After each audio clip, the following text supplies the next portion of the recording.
Hello guys, আজকে আমরা বানাবো কক্সবাজারের মতন ফিশ ফ্রাই। তো কী করে বানাই পুরো ভিডিওটি অবশ্যই দেখবেন। তো আজকে আমাদের রেসিপি ফিশ ফ্রাই বানানো। তো পুরো ভিডিওটা আপনারা দেখে থাকেন। প্রথমে আমরা এখানে 3টা মাছ ধুয়ে নিয়েছি সুন্দর করে। দেখেন আমরা এখানে 3টা মাছ নিয়েছি, আপনারা চাইলে বেশিও নিতে পারেন আবার কমও নিতে পারেন।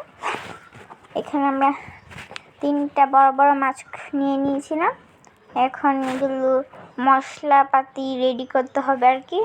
দেখেন কত সুন্দর। এখন মশলার জন্য এখানে আমরা মরিচের গুঁড়া দিয়ে দিয়েছি 1 চামচ, হলুদের গুঁড়া দিয়ে দিচ্ছি 1 চামচ, আর এখন দিয়ে দিচ্ছি জিরার গুঁড়া দিয়ে দিলাম। এখানে আমরা জিরার গুঁড়াটা স্মেলের জন্য ব্যবহার করেছি। এখন আমরা দিয়ে দিয়েছি 1 চামচের লবণ। এখন দিয়ে দিলাম আদা বাটা,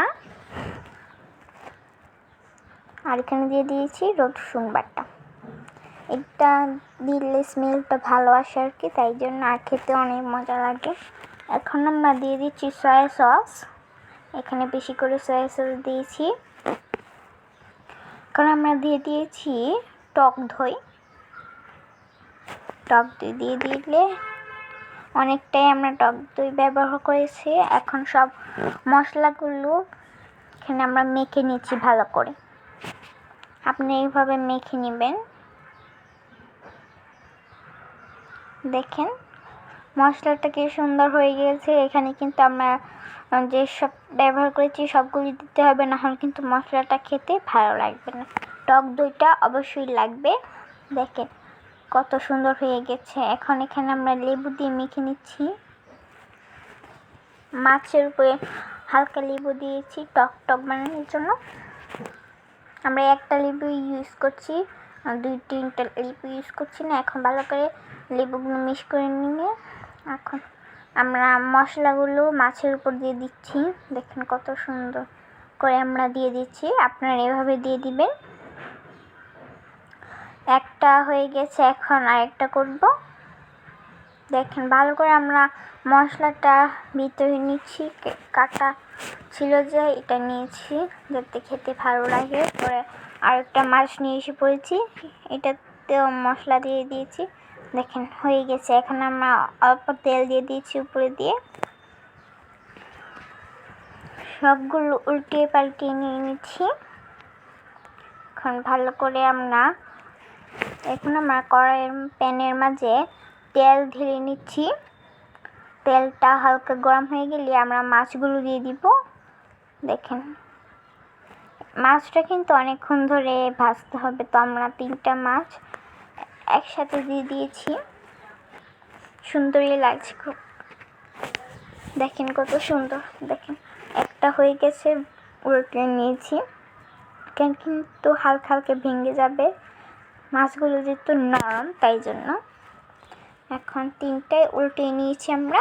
দেখেন কত সুন্দর মাছ ভাজি হয়ে গেছে আমাদের। ফিশ ফ্রাইটা আজকে খুবই মজা হবে। দেখেন এখানে আমরা যেখানে যেখানে হালকা কেটে গিয়েছে মানে ভেঙে গিয়েছে সেগুলোতে হালকা হালকা মশলা দিয়ে দিচ্ছি।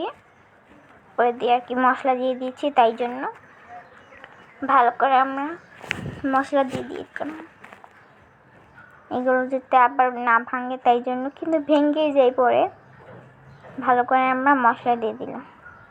এখন এগুলো সবগুলোর মধ্যে দিয়ে দিচ্ছি। ভেঙে গেছে, আপনারা তাহলে নাও দিতে পারেন। দেখেন আমাদের মাছ ভাজি হয়ে গেছে কত সুন্দর। এখানে কিন্তু আপনাদের লাল লাল করে ভাজতে হবে, অনেক লাল লাল করে ভাজতে হবে। তাই দেখেন ভেঙে গিয়েছে, তারপর আমরা কিন্তু হাল ছেড়িনি। দেখেন এখন আরেকটা নামিয়ে নিব আমরা। কত সুন্দর হয়েছে, খেতে অনেক মজা। এখন আমরা ঝোলটা উপরে দিয়ে দিয়েছি আর কি। ঝোলটা আগে কষিয়ে নিলাম, পরে আমরা আগে যে ঝোলটা ছিল সেটাই কষিয়ে নিয়েছিলাম। কষিয়ে নেওয়া হয়ে গেলে দেখেন কত সুন্দর, এটা কত সুন্দর লাগছে। এখন আমি খেয়ে দেখবো কেমন হয়েছে আর কি। দেখেন কত সুন্দর। আমি খেয়ে দেখবো কেমন হয়েছে। মাছটা খুবই নরম হয়েছে, আপনারা বিশ্বাস করবেন না কত যে মজা হয়েছে। ঝোলটা অনেক মজা হয়েছিল। এখন আমি খেয়ে দেখবো কেমন হয়েছে। অনেক মজা, আমি খেয়ে দেখছি, অনেক মজা। আপনারা বাসায় অবশ্যই ট্রাই করবেন, এটা খুবই মজার, আপনারা বিশ্বাস করবেন না, অনেক মজার অনেক। দেখেন মাছটা কি নরম, আপনার মাছটা দেখে তো খেতে ইচ্ছে করে আমার। দেখেন মাছটা কি নরম। এখন আমি খেয়ে দেখছি কেমন হয়েছে। অনেক মজা। আপনারা বাসায় এভাবে খেয়ে থাকবেন, খুবই মজা। কক্সবাজারের মতো এমন বানিয়ে দেখলে তো ভালোই লাগে, কক্সবাজারের মতো একদম ফিল এসে পড়ে। তো ভিডিওটি ভালো লাগলে লাইক কমেন্ট শেয়ার এবং সাবস্ক্রাইব করে দিবে।